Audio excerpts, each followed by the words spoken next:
Vamos a comenzar este ciclo de conferencias que es súper atractiva, con todo el cariño y esfuerzo que esta agrupación pone a sus cosas.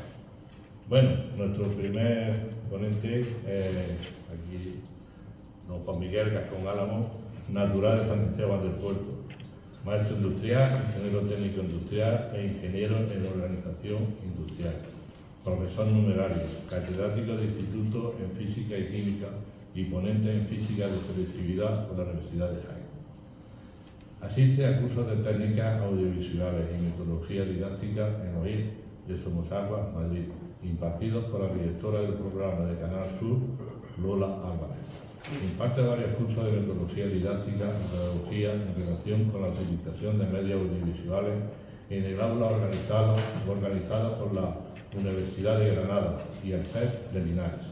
Entre otros, ha realizado con su esposa María del Carmen Gallego los documentales y aquí veis la cantidad de información que gracias a personas como Miguel y su señora María Carmen pues tenemos en Linares. Comenzamos Linares y Andrés Segovia, realizado con la colaboración de don Alberto López Poveda, biógrafo de don Andrés Segovia, con el que se estrenó el Palacio de Congresos y Exposiciones de la ciudad de Granada, con la asistencia del Ayuntamiento en pleno de Linares y el ministro don José Borrell y autoridades de diversas naciones con motivo del Día Mundial de la Filatelia. Otro, el Condado de Santisteban y su comarca, documental que recoge la historia del Condado de Santisteban, con el que participan en la segunda jornada de investigación histórica celebrada en Castellar, incluido en el catálogo general del Ministerio de Cultura. San Juan de la Cruz de la Peñuela a Úbeda, peregrino de amor, con el que participa en la conmemoración del cuarto centenario de la muerte de San Juan de la Cruz, celebrado en Castellar, estrenado en la colegiata de Castellar en presencia del obispo de la diócesis. Copias del mismo se encuentran en el Archivo Vaticano como parte integrante de los actos conmemorativos del cuarto centenario de la muerte de San Juan de la Cruz, del que ha impartido numerosas conferencias. La mayoría de estas hemos tenido la suerte de presenciarlas. En este caso, por ejemplo, pues, aunque no lo pone él, pero San Juan de la Cruz a su paso por Linares. Igual que la otra que también ha realizado es el paso de Santa Teresa por las tierras, por Santa Teresa de Jesús en tierras de la provincia de Jaén, primero y segundo año, donde también nos documenta cómo Santa Teresa pasó por Linares, y quiero recordar, y tengo que me rectifique, que estuvo pernoctando en una posada por la parte del pasaje de aquí de Linares, ¿es así? Pernoctando no. Pasó por el pasaje de comercio, había un abastecimiento de comida para comprar comida y agua porque se había podrido en el viaje de Beas de Segura para Sevilla. Entonces no durmió, estuvo ahí, pero sí descansó en la ermita de San Cristóbal, que ya está esa ya sabes, por eso la calle San Cristóbal. Documental que fue Santa Teresa. Iba de prueba. Documental que fue acreditado por la Comisión Nacional del Quinto Centenario del Nacimiento de Santa Teresa de Jesús, figurando en la página web del Quinto Centenario, de los que ha impartido numerosas conferencias. Construcciones de vigilancia y defensa del término de San Esteban del Puerto durante el siglo XIII al XVI, presentado en el segundo Congreso de Heráldica, Nobiliaria y Ciencias Auxiliares de la Historia, celebrado el 24 y 25 de junio de 2016 en el Ateneo de Lugo de San Esteban del Puerto.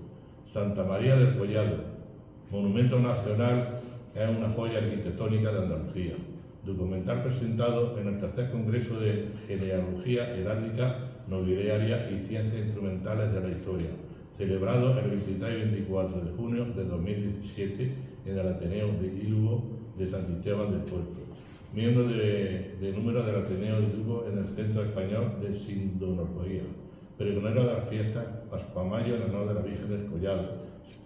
Semana Santa de San Esteban del Puerto y presentador del cartel Semana Santa 2024.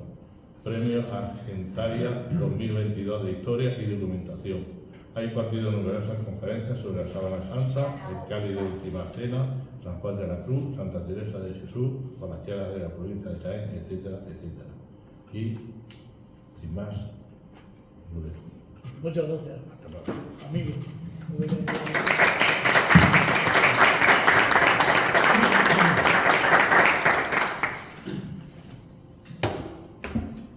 Buenas noches.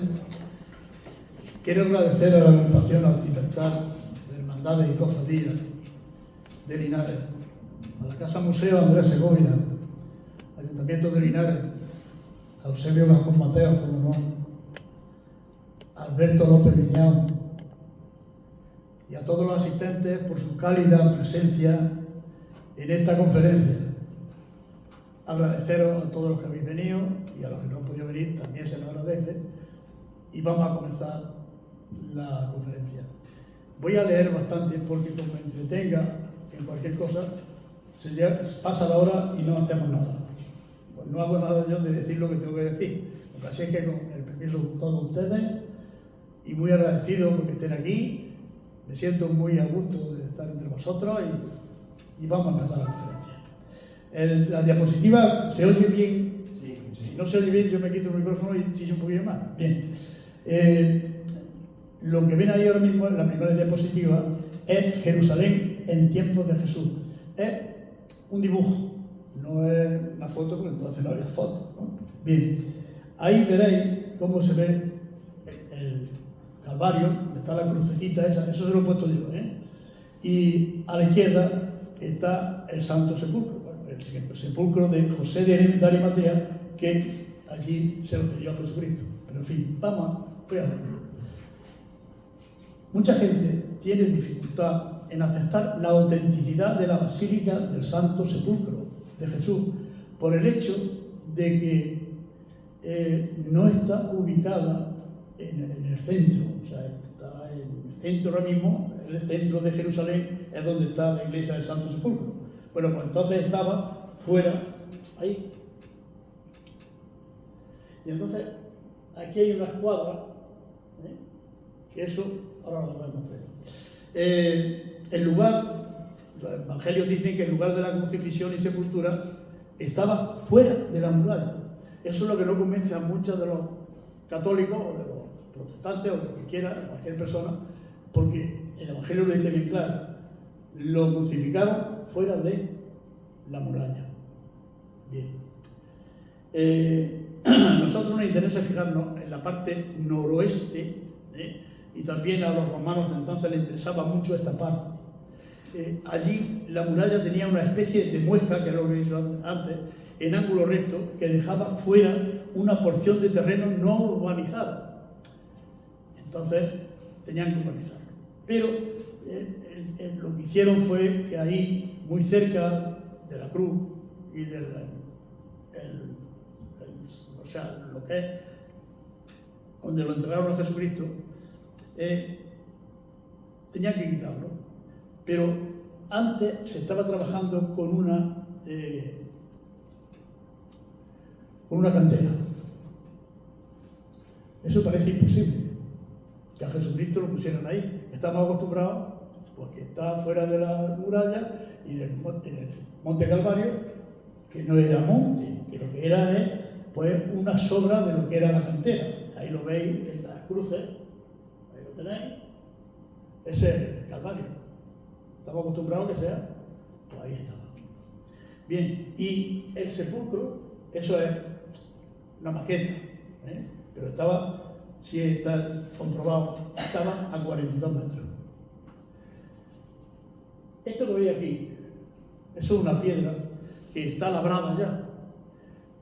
No se ha encontrado, esa piedra tiene en realidad los que se dedican, los arquitectos y todo, a excavar y tal, se encontraron debajo del templo, o sea, el Santo Sepulcro, estaba esta piedra, que ya estaba cortada prácticamente para sacarla fuera. O sea, se nota que todo esto estaba situado en una cantera, que no estamos acostumbrados. El primer sorprendido fui yo, cuando leí todo esto y después de darle muchas vueltas y preguntar a mucha gente y decir que era una cantera donde crucificaron a Jesucristo, pero sí que estaba frente a la puerta de los leones o de los repartos. autores le dicen la puerta de los reinos, no, la puerta de los guepardos. Se parece más a eso. Vamos. La sepultura de Cristo. Ahí tenemos una similitud de la sepultura de Cristo. Esa es de la familia de Herodes, pero que es muy parecida a la que tuvo Cristo. Y esto es un corte de dibujo para saber cómo era lo que era el sepulcro. Una escalera, la primera sala, bueno, sala entre comillas, cuartito, y después el arco sólido, pero después hablaremos de él. Jesucristo no fue enterrado, fue sepultado. Los evangelios sinópticos Mateo, Lucas, Marcos nos dicen más o menos lo mismo y casi con las mismas palabras. Por eso le llaman los sinópticos o paralelos, porque prácticamente utilizan las mismas palabras los tres evangelistas.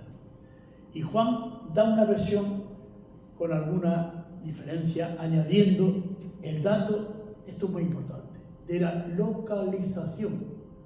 San Juan siempre iba con Jesucristo, era el hermano menor de Jesucristo, siempre estaba a su lado.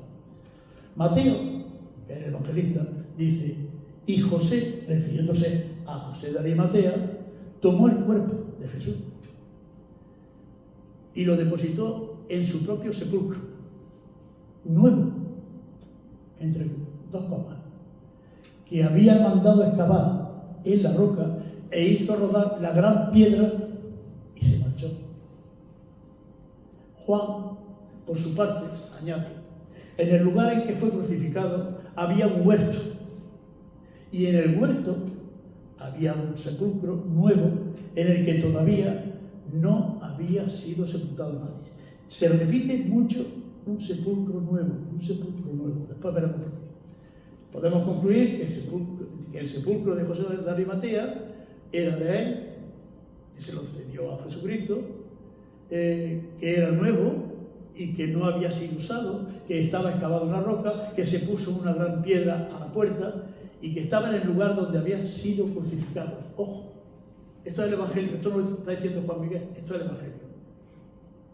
O sea que muy cerca, lo enterraron, ahí lo tenéis. Bueno, la diapositiva anterior.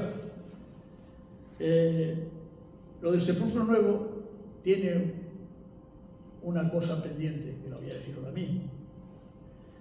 Sabemos que en el siglo I después de Cristo, más o menos en el tiempo de Jesucristo, el siglo I,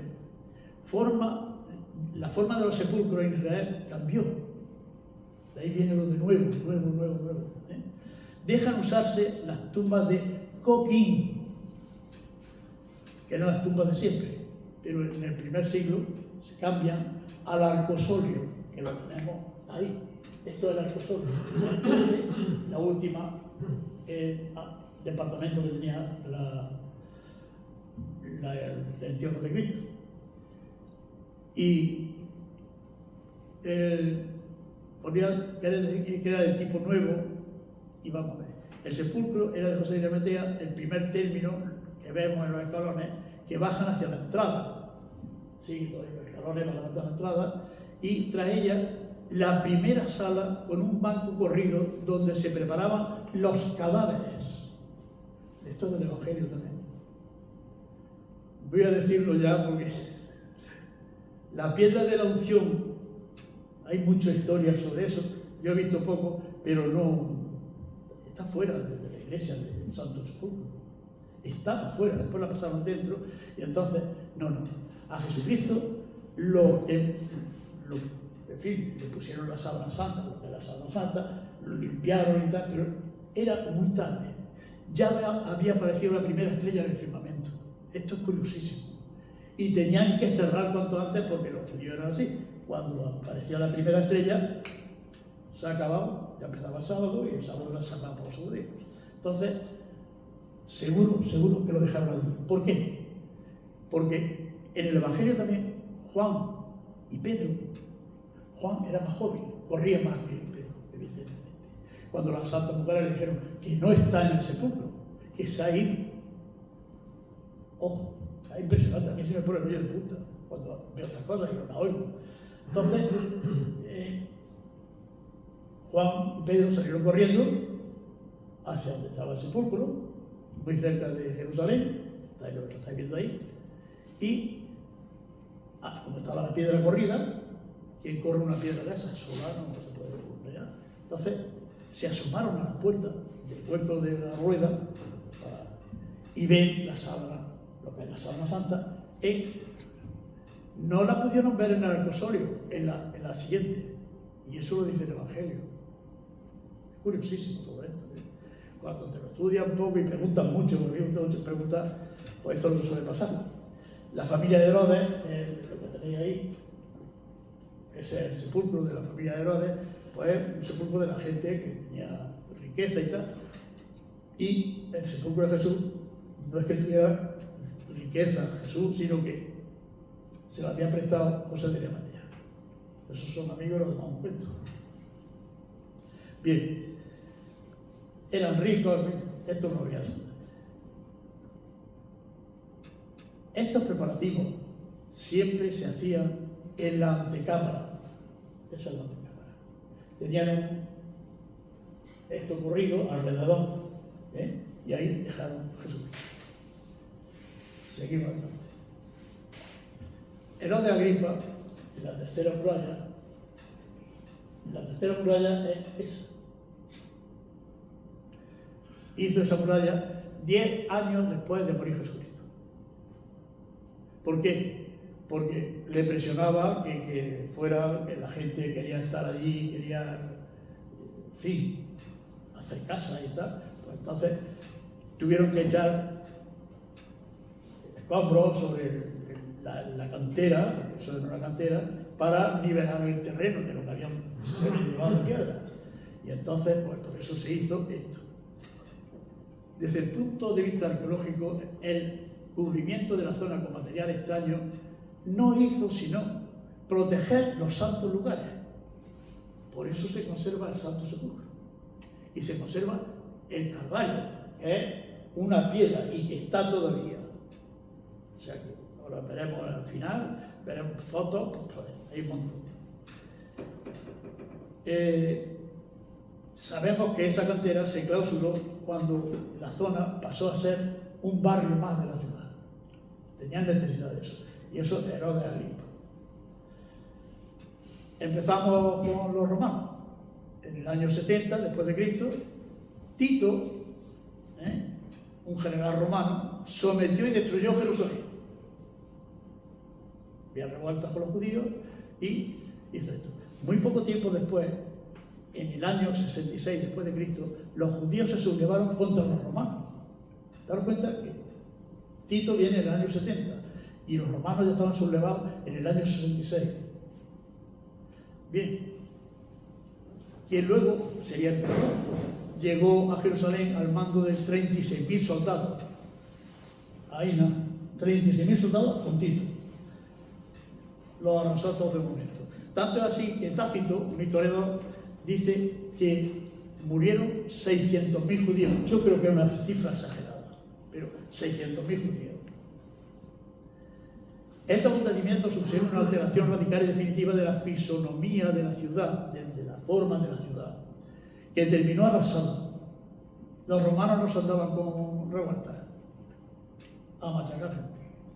El pueblo se reunió en las planadas, salieron yendo para las planadas, que la habéis visto antes, lo que había, y pues allí se escondieron todos, que oye, estaban en las planadas.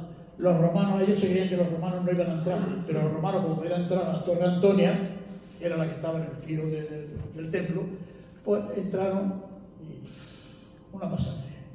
De ahí que Tácito diga que había 600.000 muertos. Bien, es interesante destacar que los romanos, cuando tomaron la ciudad, se saltaron las reglas habituales al procedimiento. Las reglas habituales es que cuando ganaban una batalla, ellos ponían sus dioses encima de los dioses de los que habían. Pero estos no, estos se dedicaron a sublevarse, y Flavio Josefo dice, parecía que hubieran vuelto locos. Arrasaron todo lo que encontraron. Se cumplió así la profecía de Jesús, que les dijo, no dejaron piedra sobre piedra.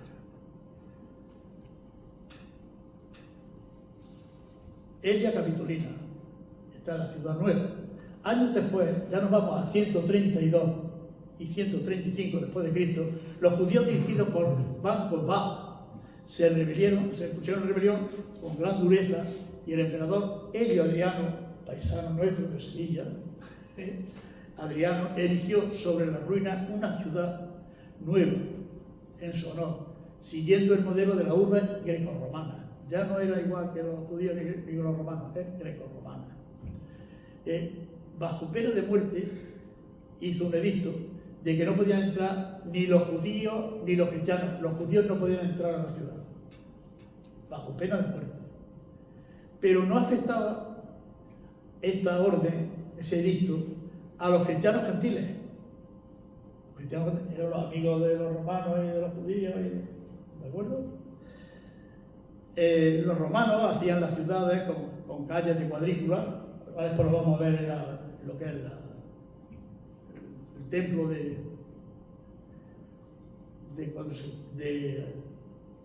Constantino. La trama de cuadrícula había una calle muy recta, que iba de norte a sur y se llamaba Cardo Máximo, ese era el nombre que le ponían los judíos. Y la otra perpendicular a ella era de cubanos, que iba del este al oeste, o del oeste al este, da igual, lo que queráis. Y entonces formaban lo que es las calles. Y así hicieron casi todo Jerusalén. Se conservan algunas calles todavía, otras no, porque es un revoleo en Jerusalén, es un revoleo de calles, pero esas se conservan.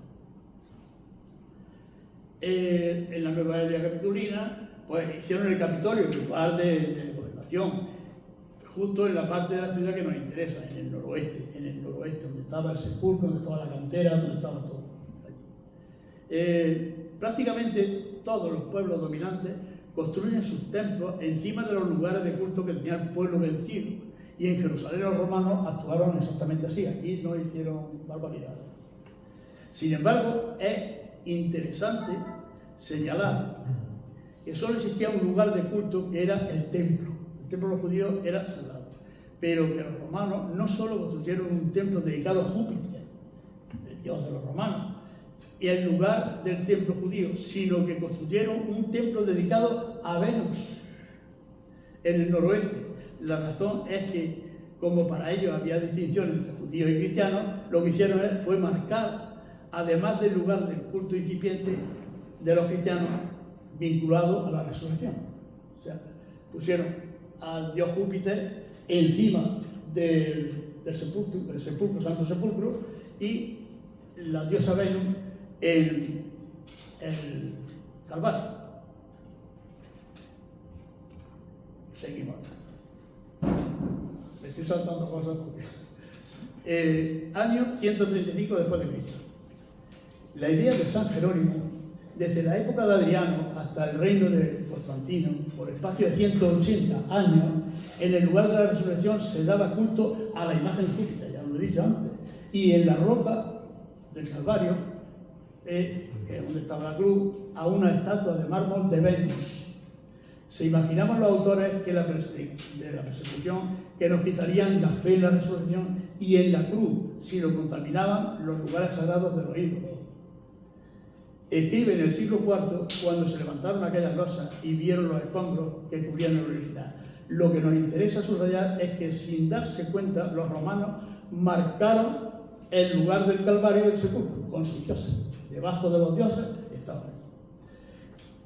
Con todo, reconstruida la ciudad y colocado los santos lugares, templos y tal, sacar a la luz los lugares y la muerte de Jesús, tuvo que ocurrir algo realmente providencial, y es que cambiara el destino de los cristianos la aparición de Constantino y de Santa Elena. Hallazgo y construcción. Constantino, ya estamos con el hijo de Santa Elena. Constantino fue el primer emperador que toleró el cristianismo, con el que se pasa de la persecución a la tolerancia, y puso bases para que Teodosio, que viene bastante después, en el año 380, para que adoptara el cristianismo como religión del imperio. Lo que hizo Constantino fue, pues, como autorizar a los cristianos, bueno, se quería meter con ellos, ahora lo voy a decir.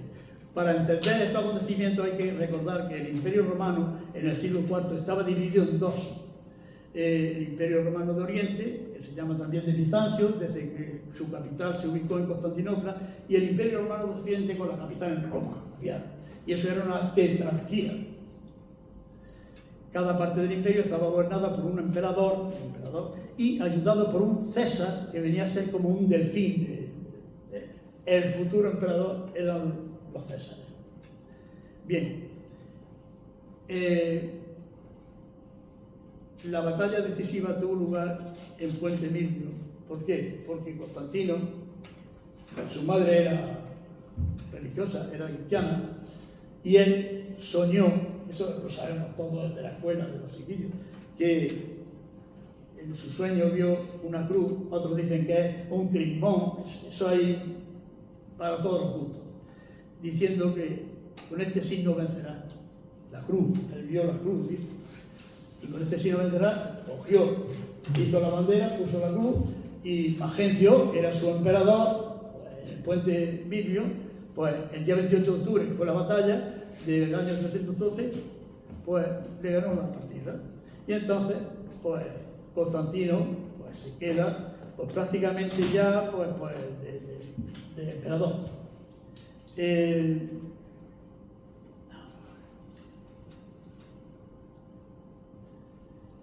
Santa Elena, madre del emperador Constantino. Esta es la figura clave de que el cristianismo en Roma triunfara. Santa Elena se había casado en el año 273, vamos para atrás, después de Cristo, con un general llamado Constancio Cloro. Con los años se convirtió en César de Occidente, era el segundo de a bordo del emperador.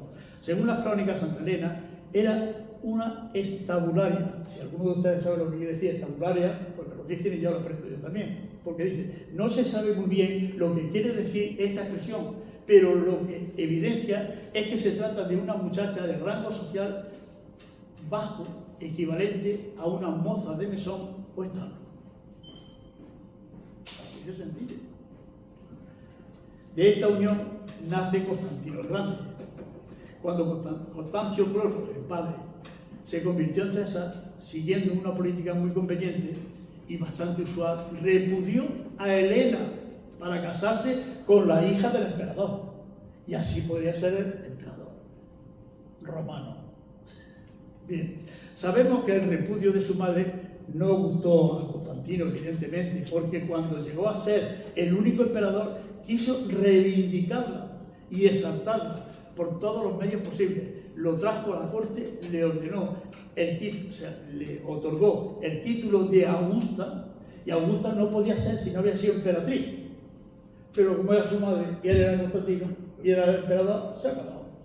Le dio el título de este. Pero además acuñó una moneda de oro que ponía Helena Augusta y su efigie. Hay que echarle valor, ¿eh? Hay que echarle valor.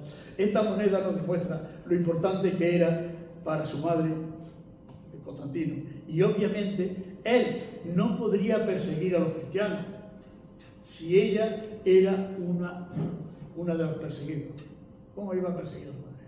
Era cristiana. Entonces, esto le hizo cambiar el sí a Constantino y conocería la doctrina cristiana. Pero es curioso porque Constantino murió y al mismo morir, pues, pidió el bautismo para convertirse al cristianismo. Ese era un factor de estabilidad para Constantino. Constantino convocó el primer concilio de Nicea, conflicto suscitado por Arrio. Arrio era obispo que no negaba la divinidad de Cristo, pero le consideraba un Dios menor por haber sido creado por Dios Padre. Así que el credo niceno dejó claro que el Hijo había sido engendrado y no creado y que era consustancial del Padre. Aquí está la clave de todo. ¿Quieres Dios?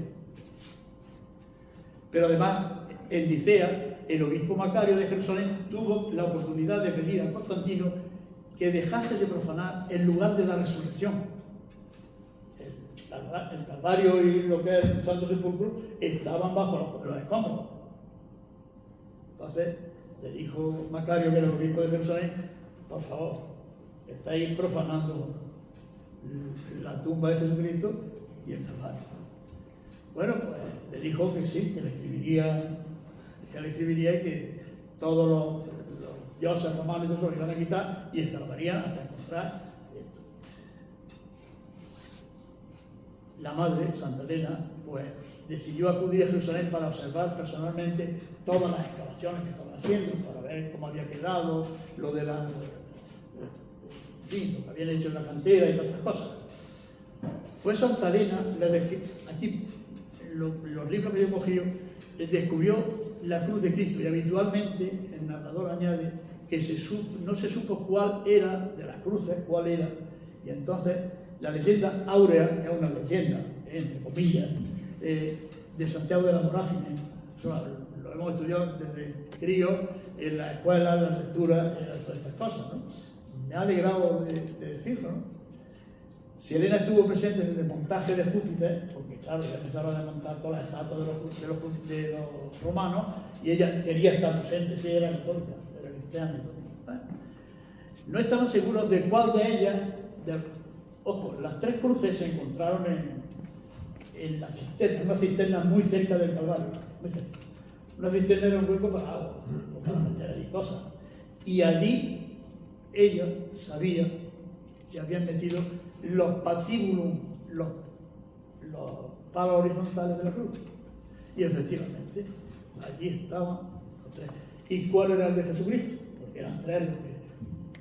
Pues qué casualidad que uno de los patíbulos tenía el INRI, el nombre de Jesús. Bien, seguimos adelante. ¿Estáis un poco calladitos? ¿Estáis bien? Yo me lo estoy pasando fuera, ¿verdad? Así. Las tres cuevas santas, Constantino, obispo, Macario, Monte de los Olivos, Gólgota y Belén, lo que se hizo es que en el tiempo de Júpiter, dice, aquel loco de Adriano quería esconder al género humano el esplendor del sol que se levantaba sobre el mundo, Jesucristo, y no advertía que, queriendo relegar el olvido de los santos lugares, fijaba inexorablemente el sitio en que el día establecido por Dios para la liberación de su iglesia. Las columnas del templo de Júpiter se convertirían en indicaciones inefables de lo que el descubrimiento de los santuarios. Cumpliendo la palabra dada, el obispo Macario, el emperador, sufragó la construcción de una espléndida iglesia, yo creo que la basílica más bonita y más grande que ha habido, que ya quedan dos cosas nada más de esa basílica. Una en el Monte de los Olivos, otra en el Gólgota y la última en Belén. El Gólgota se entiende por muchos judíos en que es el Santo Sepulcro y el Calvario, o el Gólgota, dice el Gólgota. Pero entonces esas son las tres cuevas santas que él estuvo velando para que Belén es la menos castigada, la cueva de Belén, donde nació Jesucristo. Y entonces, el arquitecto Eustaquio de Constantinopla, con la dirección de Macario, fue el obispo Macario que lo dirigía, construyó un templo grandísimo y además con bastante rapidez, apenas 9 años trabajando en aquel entonces, ni tenían máquinas automáticas, toda a sangre. Y además, con bastante, además, 9 años después del hallazgo se pudo consagrar el día 14 de septiembre del año 335 después de Cristo. Seguimos adelante. Zona del sepulcro a partir del año 326. Si nos fijamos en las fotografías que acompañan estas líneas, veremos en la maqueta las alteraciones que se realizaron en la zona del sepulcro. La zona, lo que están diciendo ahora mismo es esto. Empezaron a escarbar y ahí teníamos el sepulcro. Este es el Calvario, el Monte Calvario. Ese es el Santo Sepulcro, o sea, donde estaba la cueva, una especie de cueva, pero que era el sepulcro. Y ya aquí esto después, pero vamos a darnos cuenta de esto. Esa es la tumba de Zacarías, que está muy cerca de Jerusalén. Entonces, lo primero que hacían Yo creo que los arquitectos ahora no harían eso, recortar y dejar solo lo que es el Santo Sepulcro. Pues eso sí lo hicieron. Claro, nosotros diríamos, eso se conserva como está y se cuida. Pero bueno, ellos eran hacer lo que estáis viendo aquí, y por eso pues a nosotros no entendemos, pero que nosotros somos del siglo XXI y estos son del siglo IV. Lo que he dicho antes, ¿llegó Jesucristo a ser colocado en el sepulcro definitivo? No. En el arcosolio que veíamos antes, aquí sería este, es el arcosolio. Y eso, en eso es lo que quedó. Y esto lo arreglaron después, porque se dieron cuenta de que habían metido la pata. El primer apartado era este. Lo quitaron de medio. Al quitar las cosas, se ve que se derrumbó algo y tuvieron que... Y ahí lo que hay aquí es un mueble cuadrado que tiene una piedra central, y esa piedra central es de la rueda de cerrar el Santo Sepulcro, para tener una reliquia de esa rueda. Bien, entonces, seguimos adelante porque aquí tenemos la basílica. Esto es un dibujo, pero que se parece muchísimo a la basílica. Aquí tenéis ya un estudio ya con dibujos de arquitectos de cómo sería. Y la basílica tiene, esto es de excavar los arquitectos, los arqueólogos, y realizados nos permiten hacer una reconstrucción bastante exacta de lo que era esta basílica de Constantino. En el atrio oriental, es decir, en el hall de entrada, hall, por decirlo en inglés, se accedía a través del Cardo Máximo, ya estamos otra vez con el Cardo Máximo. Y como sabemos, era la calle principal que se extendía de norte a sur de la ciudad de Jerusalén.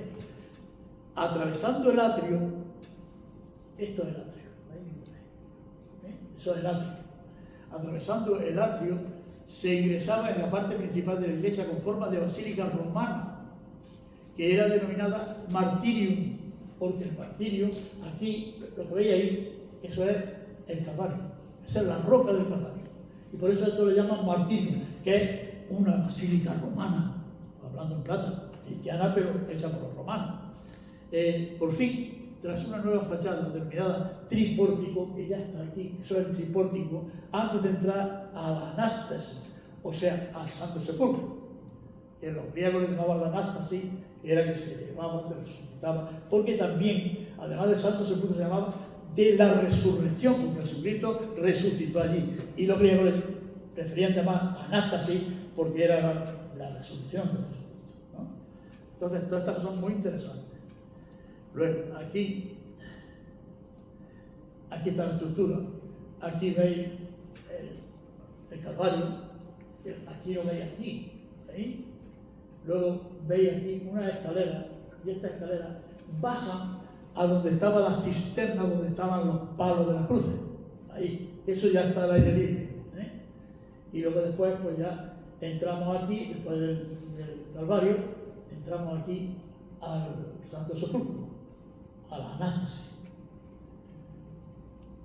Yo, de todo lo que he visto, yo creo que no se parece nada a lo que era el sepulcro de Jesucristo. Pero bueno, el sitio es ese, seguro.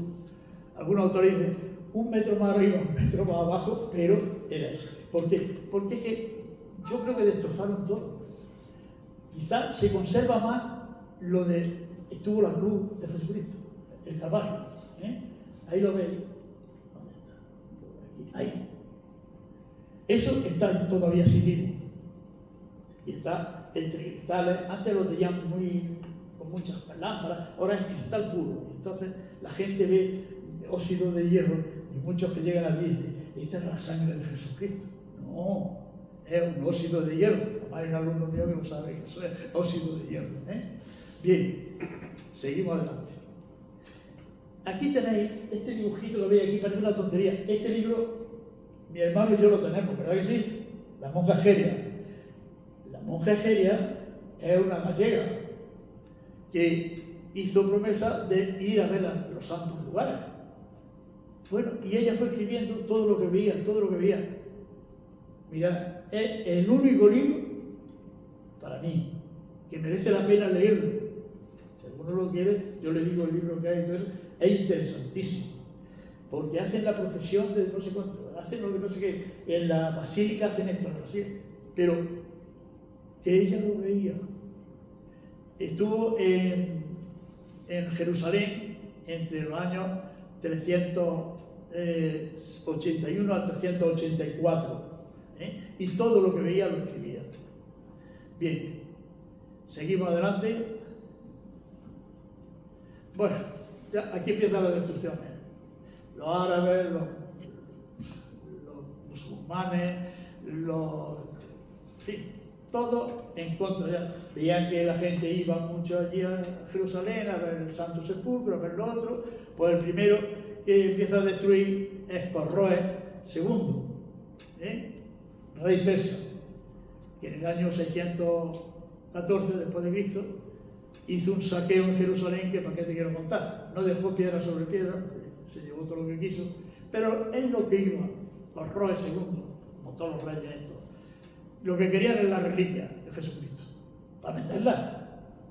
Así de claro. En Jerusalén se custodiaba, y todavía está, una parte de la cruz del patíbulo de Jesucristo. Pues el tío cogió y se lo llevó, así de claro. Y después lo recuperó, por ser muy grande, yo creo que era medio palo, se quedó allí en Jerusalén, y el otro medio palo del patíbulo vino a Roma. Ese he tenido la suerte de verlo. Un trozo, no es la mitad del patíbulo ni nada de eso. Está en una iglesia muy buena de ahí, muy cerca del Vaticano. El primer dominio musulmán, pues está ya, bueno, lo devolvió el emperador Heraclio lo dio otra vez. En el año 575-641 ya estaban muy avanzados los romanos. Celebra la Iglesia la redención de la Santa Cruz y conmemora precisamente dicha recuperación. Sin embargo, con la llegada del Islam, todo fue a peor. Estamos hablando de Corroes, del sirio. El primer dominio musulmán se produce en el año, ya están aquí los musulmanes, en el año 638 después de Cristo, tras un asedio de Jerusalén organizado por el árabe Khalid, sin víveres, o sea, cercaron Jerusalén sin víveres, sin agua, y a los 4 meses, pues los pobres cristianos que hubieran allí, pues empezaron y se entregaron, y el califa Omar fue bueno con ellos.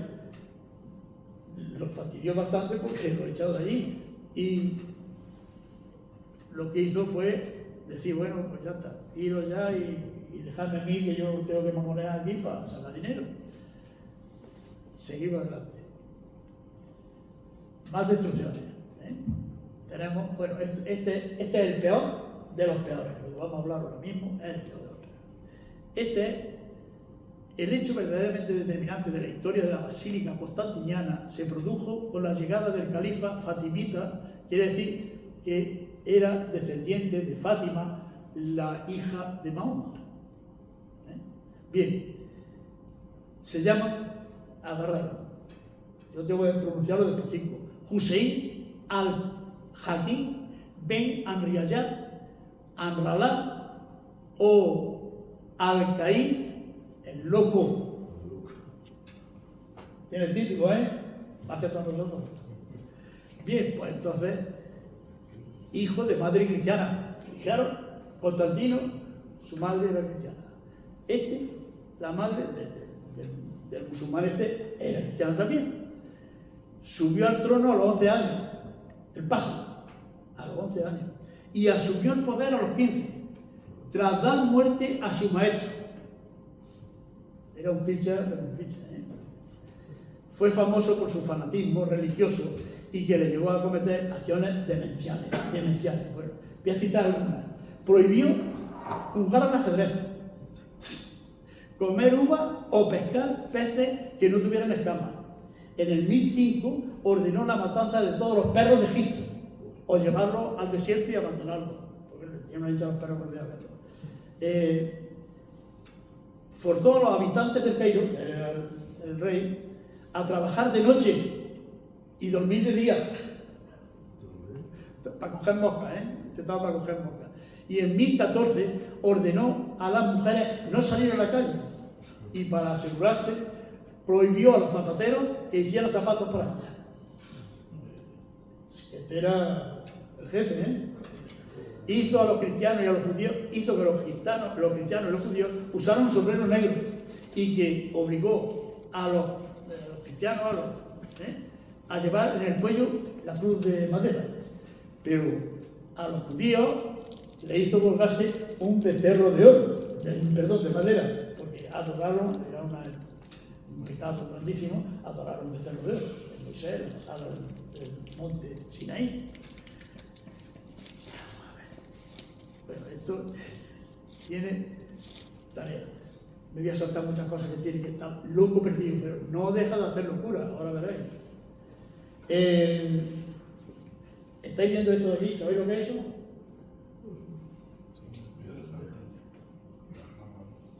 Habla fuerte que no.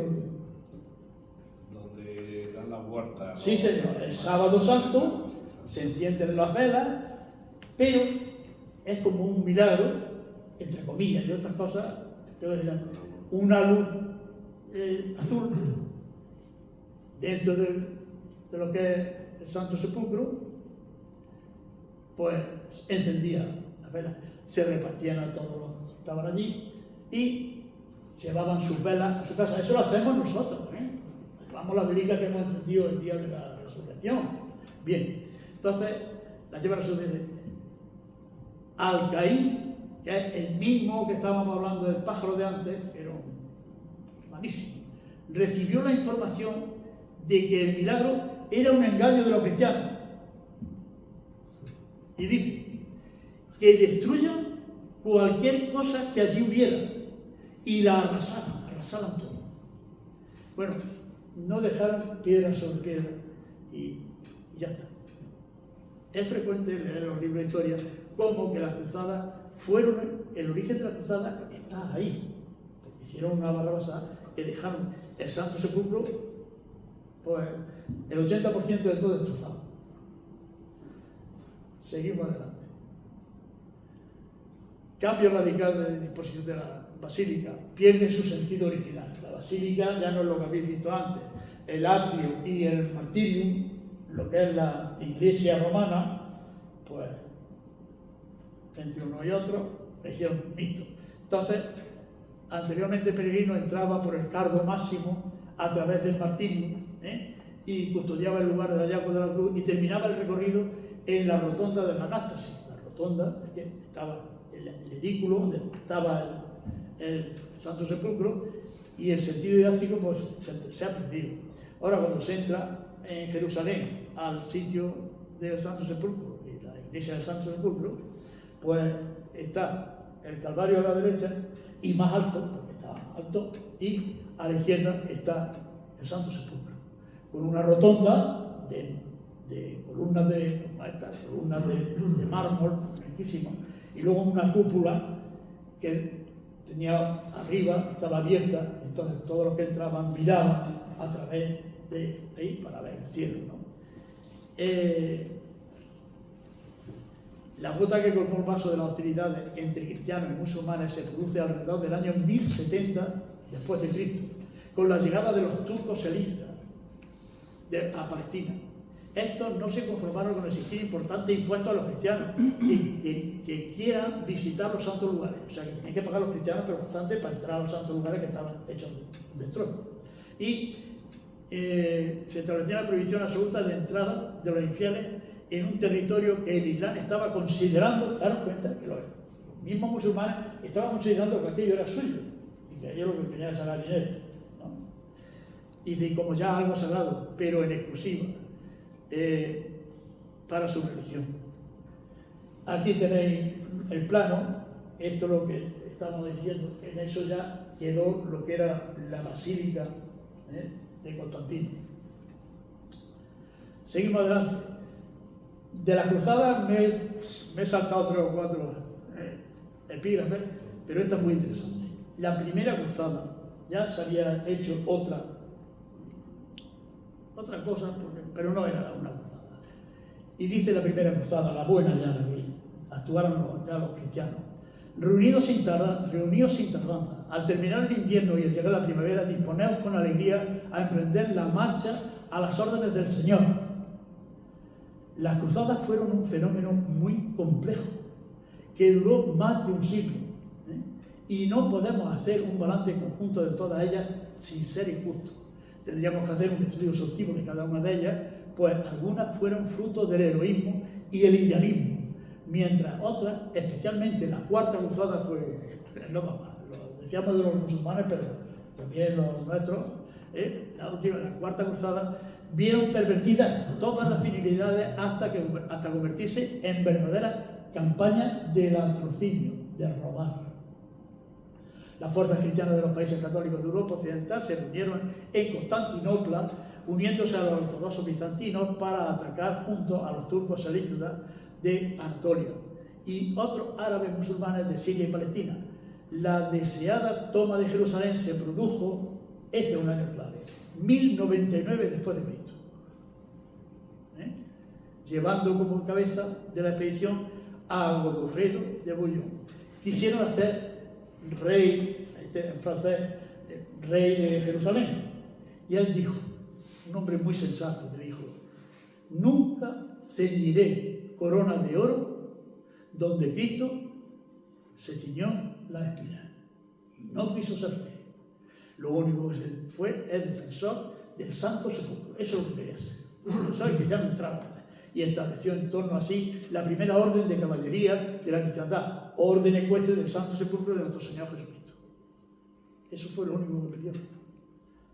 Es interesante, por lo menos para mí es muy interesante. Toma de Jerusalén, las últimas cruzadas. Por lo que se refiere a la basílica propiamente dicha, cuando los cruzados llegan a Jerusalén, se encuentra el edificio destartalado totalmente, el edificio de la basílica, y no se ajustaba en absoluto al concepto que entonces se tenía de la iglesia. Decidieron unificar toda la superficie disponible construyendo una iglesia de estilo gótico, esto es importante, en el pequeño espacio en el que inicialmente estuvo el claustro, que ya no existía el claustro, previo a la rotonda de la Anástasis, y realizaron la fachada actual. Pero la fachada actual ya lo colocaron en un sitio distinto de donde estaba la entrada de la Basílica de Constantino. También construyeron sobre la zona que había estado el Martirium, que era la iglesia romana, un claustro en torno al cual vivieron canónigos del Santo Sepulcro, y por último se realizó una esbelta torre, actualmente truncada y en un estado lamentable, que flanquea la fachada. La torre que hicieron los cristianos, por así decirlo, los musulmanes, que tenían una iglesia musulmana al lado, dijeron que no podía ser más alta esa torre que la suya, y tuvieron que cortar 3 o 4 pisos. No estoy diciendo barbaridades, que esto está documentado. Además, si lo queréis, ahí lo tenéis. Aquí se ve la torre, esa que yo estoy diciendo, esa torre. Y ahí, fijaros lo que hay. Hay unas personas así recortadas. ¿Sabéis lo que es eso? La piedra de la unción. Yo he estudiado todo lo que he podido, me falta mucho porque me gusta mucho este tema. La losa de la unción fue realmente en la primera entrada del Santo Sepulcro. No fue ahí. No he encontrado nada. No sé que luego lo encuentre y lo digan, pero ahora mismo eso de la piedra de la unción me merece mucho respeto, que sea una unción de Jesucristo, pero a Jesucristo no lo iban a ungir ahí en mitad de la calle, en mitad de la entrada. Esta ya es la iglesia del Santo Sepulcro. Bien, y en esto es lo que ha quedado, esto que veis aquí, en lo que ha quedado casi finalizado, lo que ha quedado, lo que era la basílica propiamente dicha. Seguimos adelante, ya queda poco. Decadencia del siglo XIII, San Francisco de Asís. San Francisco de Asís a los cristianos no hizo todo. San Francisco de Asís funda la Orden de los Franciscanos en 1209 después de Cristo, y en 1219 después de Cristo, 10 años después, se embarcó hacia Oriente, tomando como misión, daros cuenta, San Francisco de Asís, lo que hizo. tomando la misión de conversión de los musulmanes, querían convertir a los musulmanes y por poco se lo comen. Vamos a ver. Entonces, como no le hacían ni caso, pidió ser llevado al sultán de Egipto, al-Malik, casi todos se llaman igual, al-Malik al-Kamel. No tuvo mucho éxito, pero pidió ser llevado ante el sultán que estoy diciendo. Según las crónicas de Buenaventura, retó a los ministros religiosos de los musulmanes a realizar la prueba del fuego. ¿Sabéis lo que es la prueba del fuego? Encender una lumbre y meterse dentro de la lumbre. Eso lo hizo San Francisco de Asís.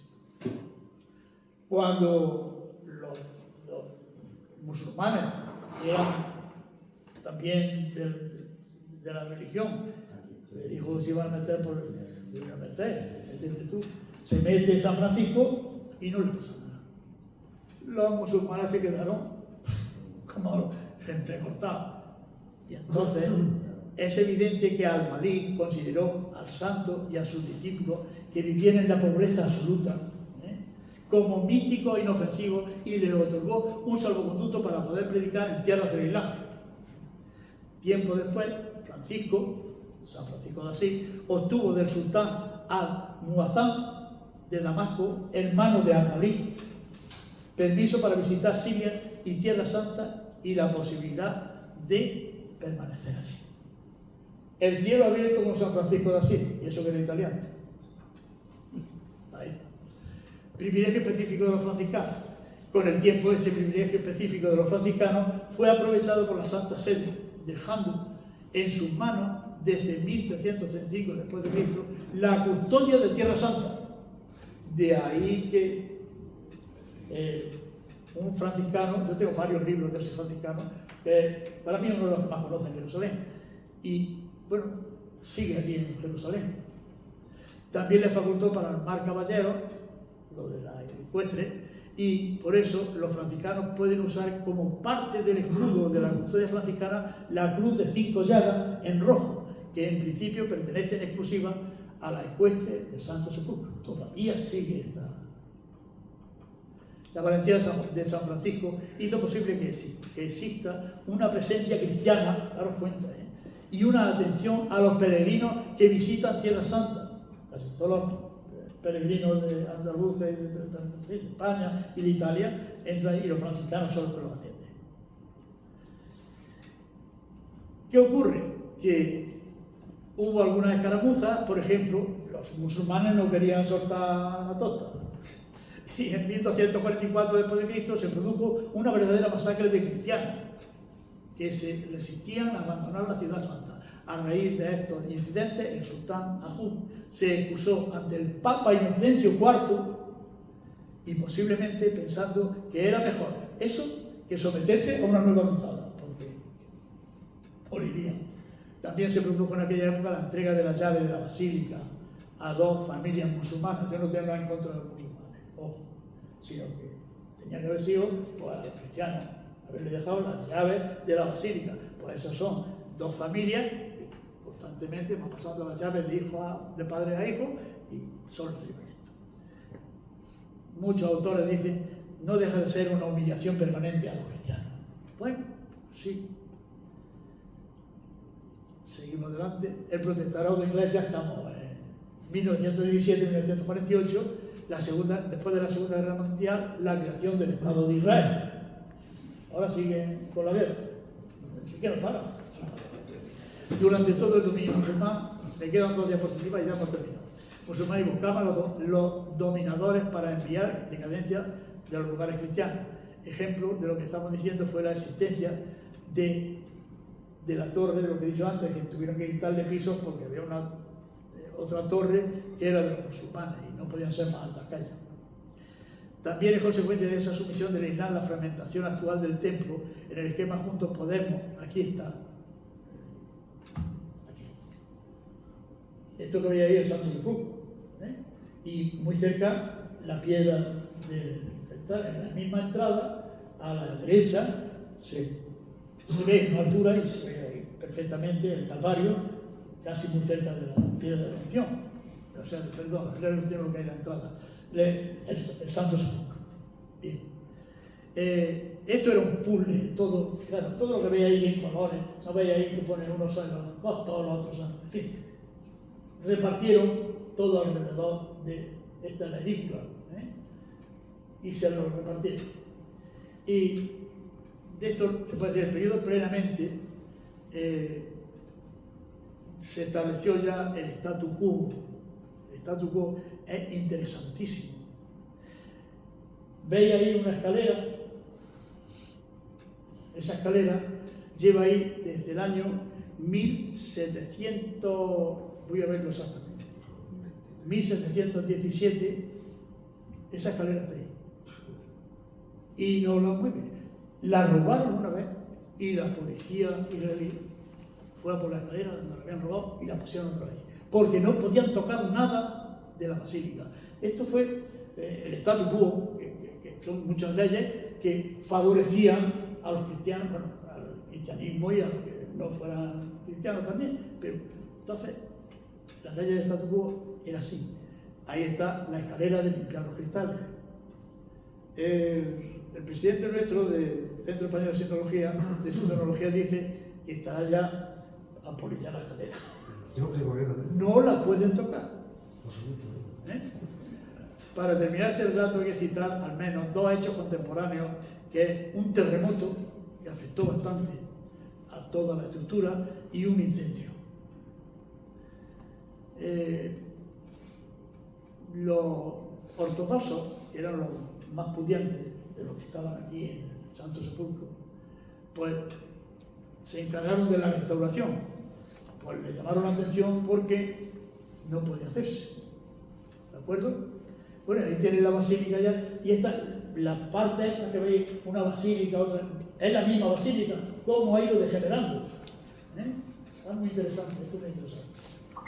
Y ahí tenéis una puerta cerrada con piedra. Y vosotros diréis, ¿por qué?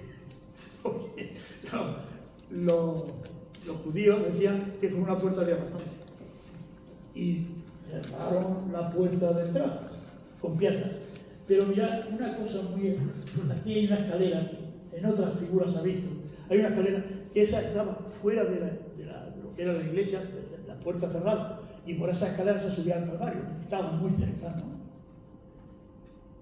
Y lo quitaron también, tapiaron eso, para que la gente pasara desde la entrada, entrando por la puerta que hay abierta, a la derecha hay una escalerita en caracol y suben a la piedra del Calvario. Y ahí se ve la piedra del Calvario. Precioso, muy bien, muy bien. Y abajo pues está ya lo que es el Santo Sepulcro. Seguimos adelante, ya estamos terminando. Un poco de esperanza, este es el final ya. Podemos pues acabar con un punto de esperanza, ya que desde 1960 una paciente labor de reconciliación y aproximación realizada principalmente por la custodia franciscana, que están los franciscanos aquí, ha permitido más acuerdos y que se autorizara la limpieza, pues no autorizamos tampoco la limpieza dentro de la parroquia, de la basílica, y restauración de algunas partes del edificio. También se ha conseguido hacer excavaciones, restauraciones y estudios arqueológicos, permitiendo corroborar muchos de los datos que se han expresado.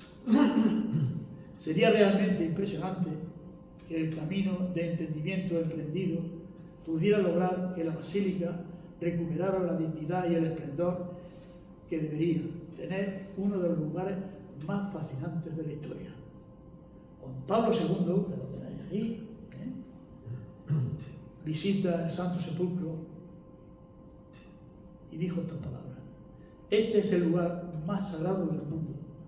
Este sepulcro vacío es el testigo silencioso del acontecimiento central de la historia humana. He dicho.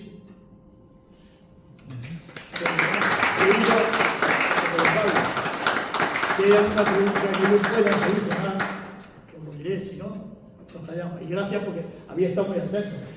Igual que mi alumno, muy atento. Un buen alumno. Le gustaba la física mucho, ¿no? Sí, sí. Que en sí lo que se conserva entonces fue donde estuvo el cuerpo de Jesús. ¿El qué? El trozo, ¿no? Que es lo que se, más o menos lo que se conserva, Sí. lo que está mismo Sí, hay, Pablo II. te lo voy a decir. Más o menos. Debajo de la losa donde ves que está el Papa haciéndose esa losa, más abajo hay otra, que en la primera cruzada que ya hicieron una cruz, agarraron una cruz, y esa cruz quiere decir que esa era la losa donde realmente, también entre interrogaciones, pusieron a Jesucristo. Jesucristo lo pusieron en la habitación anterior. Pero en fin, pero a lo mejor cogieron las cosas que tenía esa habitación y las pensaron. Más preguntas. Según esta, Oye, me encanta que me hagáis preguntas, que yo no tengo prisa. la cartela que tenía en la cruz y de que se encontró en la Sí. cisterna, Sí, dices que supuestamente os dijeron que era la de Cristo porque ponía INRI, sí, nombre de Jesucristo, sí. como rey de los judíos, ¿no? ¿O qué significado es el INRI en sí? No, criticaron, no, es que los romanos, que fueron los que crucificaron, entre interrogaciones y comillas, y todo lo que queráis, le pusieron el INRI, Jesús Nazareno. ¿Es el significado del INRI? Ese es el significado que tiene el INRI. Sí. En latín, en griego y en la otra lengua no me acuerdo. Sí, Arameo. arameo, exactamente, sí. Ponía el nombre de Jesús y esa estaba clavada en el patíbulo de Jesús. Este no ha salido nada, pero te voy a hacer otra para que quiero que me lo confirmes, porque yo lo tengo entendido de una forma, pero puedo estar equivocado. Vamos a muchas iglesias o vamos a muchos sitios y vemos la JHS. Es Jesús, hombre Salvador. Sí. Eso lo utilizan mucho los jesuitas. Es lo único que te puedo decir. Yo me he educado en jesuita. Tuve 7 años estudiando allí, luego después tuve 3 años. No, yo, otra cosa más simple. Sí. Yo pertenezco a una hermandad Sí. y en el cual lo que eran los... donde se le echa de comer a los caballos, que ahora se me ha ido pesebre. en los pesebres. Pues lo hemos forrado y le hemos puesto las iniciales Jesús, JHS. Y mucha gente lo pregunta y yo más bueno lo he estado leyendo. Es un símbolo del cristianismo también, pero que lo cogieron los jesuitas. Esa es la parte que puede tener otras acepciones. Claro, Ya lo sabemos, ¿no? A ver, La última, nuestro querido rey es compañero mío de católico, Fernando Católico, me sorprendió buscando la historia de Colón que nuestro rey, Fernando Católico, heredó el reinado de Jerusalén Sí, señor. a raíz de su casamiento, y eso le reforzó para una cruzada que él quería hacer también. ¿Hay algún vestigio? Llegó a hacerla, yo creo que no. No llegó a hacerla, ¿no? Digo, El tema es porque no tengo- es mejor decir la verdad. No tengo documentos que me atestiguen lo que estoy diciendo. no hubo tal cosa, pero sí que el rey de España, Felipe VI, en su título está rey de Jerusalén. Era como un honorario, es decir, ya definitivo, para ese rey. Sí. Pero Ahí no hay este nada. de Bullón, sí, ese sí fue con el caballo montado y dispuesto a machacar a quien pillara. Sí. Y los otros fueron a robar. Pero la cuarta cruzada fue en la merienda de negro, hablando en plata. Y me duele decirlo, ¿verdad? Sí.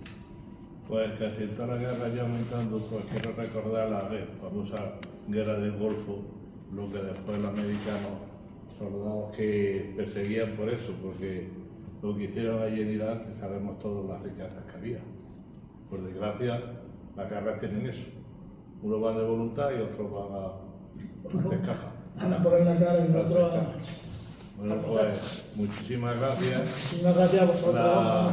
Nuestra agrupación, el señor presidente, se ha hecho un detalle, el cual he ido a recogerlo a su casa y cuando lo recojo digo, lo he dejado encima de la mesa. Con permiso, mañana, como nos va a acompañar de nuevo, yo mediante pues, vendré a- un recuerdo a- por vuestra gentileza. Muchísimas gracias. Gracias a todos vosotros. Si vais a otra conferencia de esto, la diréis distinta.